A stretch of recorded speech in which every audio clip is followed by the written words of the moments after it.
Good afternoon, gamers.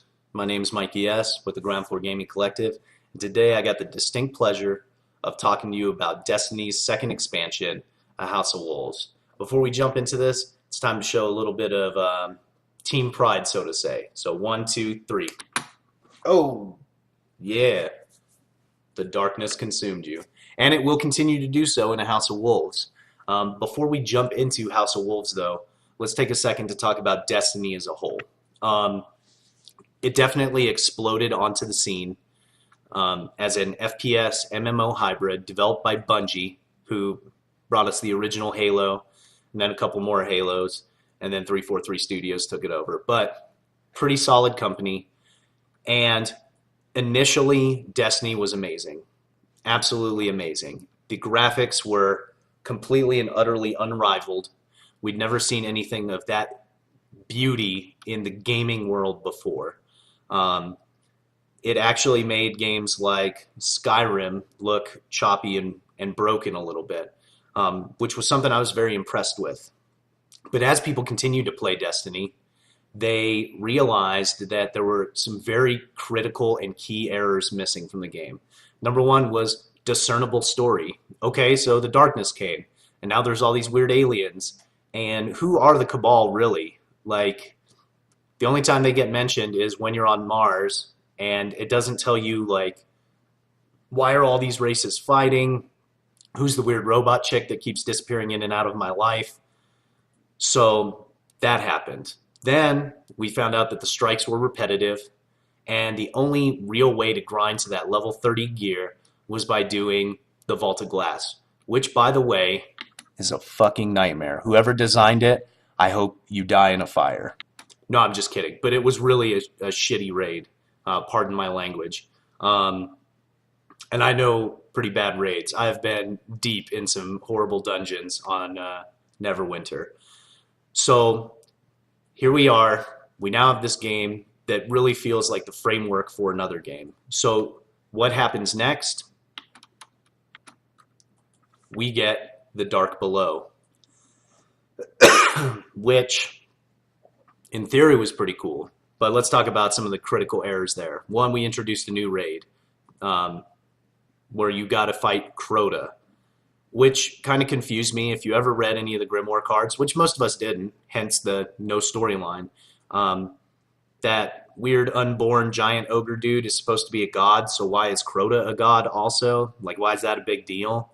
But who knows? It just happened that way. Then the other thing is the gear kind of sucked. You had a lot of primaries that gave you elemental status, which was cool. The Murmur was a pretty interesting fusion rifle. So there were a couple things that came out of it that were pretty cool. But most of the armor was garbaggio, like just straight up garbage. All it really did was give you the ability to play the raid more.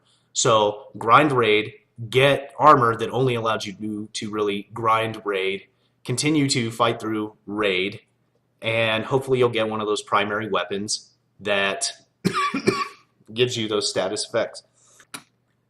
So Crota was kind of a disappointment. The Dark Below did not build into that framework that we were hoping for. So we kind of lost interest here at the Ground Floor Gaming Collective, and then all of a sudden, A House of Wolves drops. The storyline for House of Wolves is substantially bigger. It's just exceptionally fleshed out. The gear is amazing. You can get scout rifles that fire automatic. You get stabilized sniper rifles. And you get my favorite, a cool little sidearm, which now allows me to dual wield. Well, not really dual wield, but I can flip between my last word and another pistol, which I think is kind of cool, and it's good to bring that variance to the game. Additionally, not only did they introduce more storyline, like actual storyline that happens during the time you're playing the game, but they brought in a new way of getting gear. You have the Prison of Elders, which is, instead of a raid, is now a 3-person competitive arena that you survive wave after wave. It's a lot of fun. The strike is 10 times more amazing because it's not go into room, fight guys, go into next room, fight guys, go into next room, fight guys. Oh, there's the boss. In this one, the boss continues to appear throughout the entirety of the strike, which is awesome. It definitely keeps it a lot, it keeps you a lot more focused on the game. There's a new social space, as you can see right there. You have new factions that you can grind out more gear. And in this case, instead of it being a meat grinder, it's a little bit more gentle, like a pepper grinder or something. Um, on top of that, you can now ascend any of your items, any of them. So if you have a purple that you've had since the original Destiny came out and you want to keep it, you don't have to go grind more Vanguard marks or go grind more Crucible gear to do that. And then finally, they put in this little ditty right here, which is called the Trials of Osiris. It is brutal. Me and other members of this team jumped on there, started playing it, and got totally wiped by a bunch of 12-year-olds that basically told me they were going to fornicate with my mom's rectum non-consensually. But overall, playability on this game is just, or on this expansion is just amazing, and it might be the redeeming factor for Destiny.